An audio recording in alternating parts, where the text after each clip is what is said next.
So are you tired of those scattered notes or the never-ending to-do list or your cluttered workspace?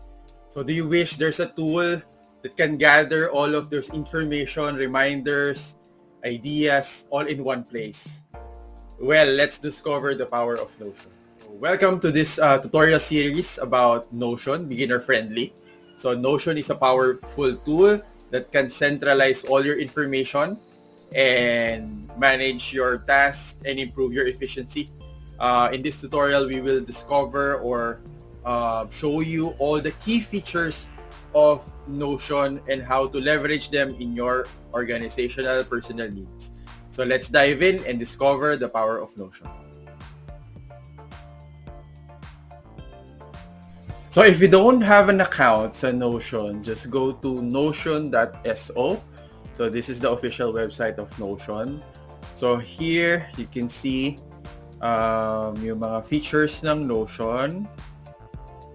There, sa projects, you can use this as documents, wikis, and used by a lot of companies.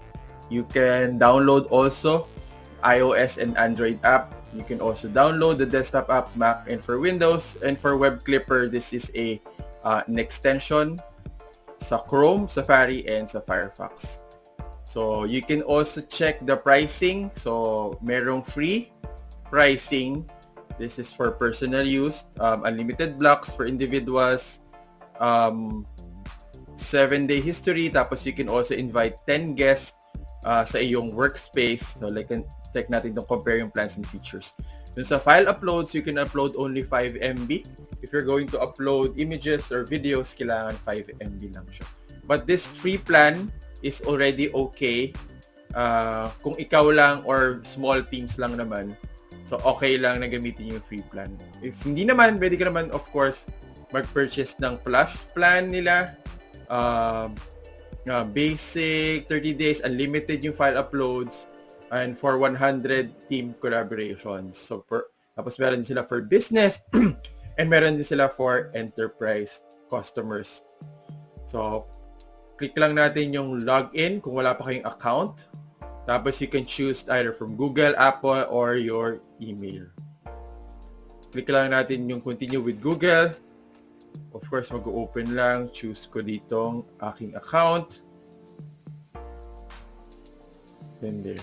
Then from here, makikita natin na magmimili tayo ng workspace.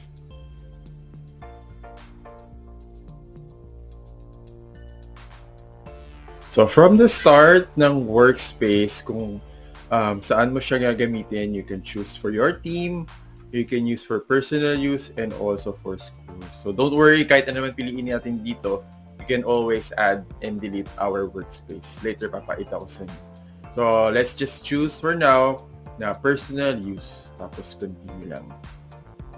Tapos from there, si Notion, magkikreate na siya ng sarili niyang mga workspace and pages. So before we dive into these pages, let's take a look of the UI or yung mga navigation. So from the left, na nakikita natin dito may mga sidebar. So upper left, merong search updates, tapos yung settings, and meron din paano mag-create ng new page. So from sa top left naman, dito makikita yung account mo. You can log out, get the backup, or add another account. Tapos join or create a new workspace, you can create it from here. Yung kanina. If you want to create a new workspace, yung kanina, tulad ng sinabi ko, ayan, you can always go here. Cancel yan for now.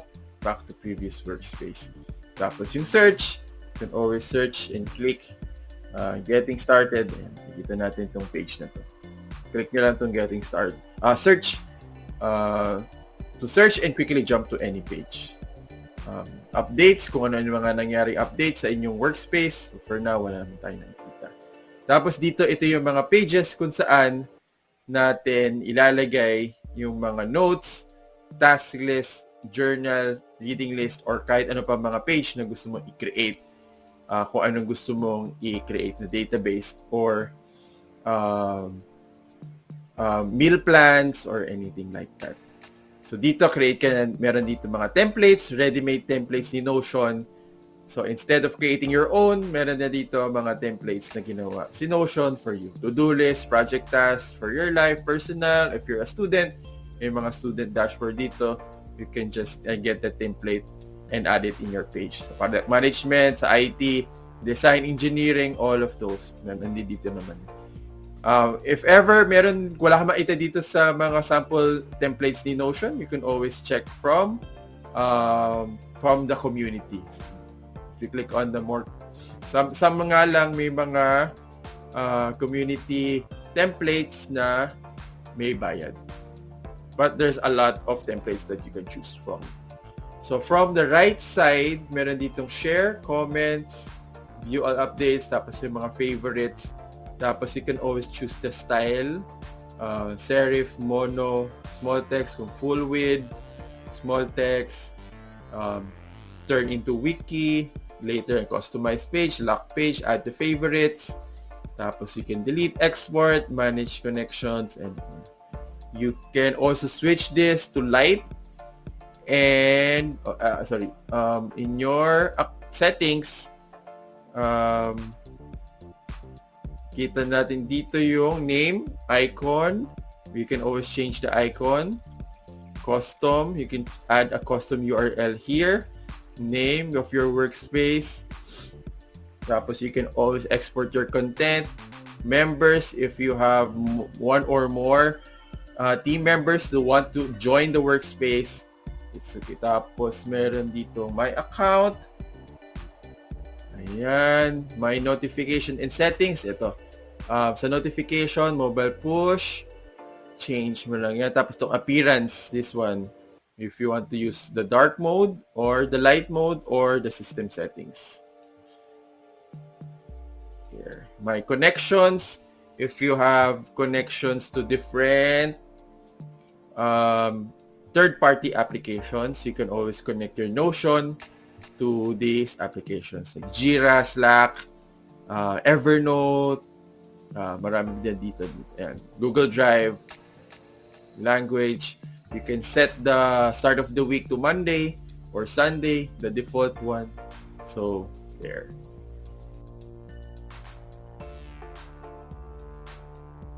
So, sa workspace setup, tulad na nabanggit ko kanina, pwede tayo mag-create ulit ng bagong workspace. So, click lang natin sa pinaka-top section, tapos join create workspace. Tapos, kung meron ka kanina personal use, pwede na tayo mag-create ng for your school. So, click lang natin yung for school. Dito, keep your notes, research, tasks in all in one place. Tapos there, na-create na siya ng bagong workspace for school. So, mas maigi na i-change mo lang, click mo lang tong settings if you want to change your workspace description or Randy's school projects. There's just click mo lang tong emoji for school. Ayan. Go game. So, paano ba mag-create ng bagong page? So, from here, you can see dito merong button dito to create new page or from here. So, click lang natin tong create new page. Tapos, here you can type your page title here. So, this is the page title. You can see, mag-change na yung mga titles from here. Tapos, you can choose from an existing template with AI powered or to mga existing templates dito. If you want to import or templates, tables, board, and more, then you can choose. For now, we can create an empty page. So, for the page, create na natin ng icon, page for notes. Ayan. Pwede din tayo magkaroon ng cover dito. Click lang natin yung change cover. You can choose from the gallery or you can upload your own image. 5 MB nga lang because it's a free plan. You can add a link kung meron kayong link sa image or integrated with Unsplash. So, pwede tayo mag-search from here, then notes. Then, if you want to reposition, change lang natin yung position up and down lang and there. So this is the most important part ng Notion tutorial, which is yung basic building called blocks ni Notion. Because if you can see from this sample page quick note, all of this is a block. So lahat yan, naka-block ang tawag dyan. Like for example, in science, cell is a basic, smallest unit, building blocks of life. Diba? From cell to tissue, then group of tissue, organ, then group of organ, system. So same with Notion, starting with the building block, then you can create your own to-do list, then hanggang lumaki hanggang maging system na, your own productivity system using Notion. So kanina, ito yung page title natin. So gagawa lang tayo ng mga blocks. You can to create a block, just click on the plus or the slash. So, meron dito tayong mga basic blocks like text. This is a sample text. So, this is a sample text. You can format this by highlighting or double-clicking. So, you can turn this text to a different block. Like, you can turn this text into a heading block or any other page. So, you can also add a link to this text type or link to the page or any link to any youtube.com. So there, kikreate na siya. Pag hinover mo, may link na from here. So add lang na sample text with bold font. Bold something. We can bold, italicize, underline, change this into a strike through code or an equation. Pwede rin ganyan. And then this is a some text. Ayan. Highlighting natin. We can, for collaboration purposes, you can mention a person from here. Ayan.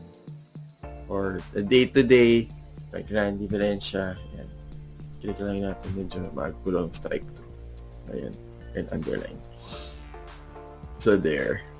You can delete the text, duplicate the text block, copy into a different page, turn into a page in, so turn it into a quote, then ayan, turn it into a quote.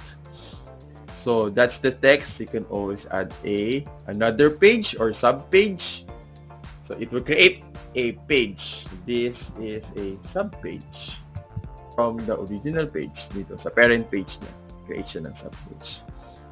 So, a to-do list, a simple to-do list or checklist. To do 1, to do 2, to do 3. Create lang tayo ng another block. Ayan, this is a heading block. 1 block. Create din ng bagong heading 2. Scroll down. Slash. Heading 3 and so on. So, a normal table. If you want to create a normal table, pwede rin bullet list. This is a bulleted list. List. Item 2, item 3, item 4, and so on. Then you can change this. Turn it into a different, if you want, ngayon, bulleted list siya ngayon, but you can change it into a numbered list. Yan, diba? So you can also change all the blocks. You can also move around the blocks. So there. Oh, you can, there. Ayan. Change into multiple column block. Or meron dito siyang column block. Yan. So, dalawang columns na siya. So, ano ba mga content blocks na pwede natin gamit? Toggle list. This is a toggle list. Then, toggle. Then, dito mo pwedeng create ng mga another block inside that toggle list or a quote. This is a quote. Ayan. Toggle mo lang. There. Another block. Tayong divider. Ayan. Para mas malinis. Or just 1, 2, 3. So, also, a quick tip. You can also check all the keyboard shortcuts below on the bottom right corner. So, meron ditong help and documentation, keyboard shortcuts. You can always check that. Slash lang natin to look for other blocks available. Divider, link to another page, call out. This is a call out. So, ito yung nakita natin kanina na may magandang yan. So, di ba? May call out siya. So, there. Create tayo ng image media, upload an image or embed link. So, same with Unsplash kanina. Example there. Meron siyang i-move, aliitin and all. So, if you want to create a nice content page, so pwede siyang stylean using your image. Pwede kayo mag-upload ng mga image na gusto nyo. So, media, web bookmark, or any from the URL, HTTP.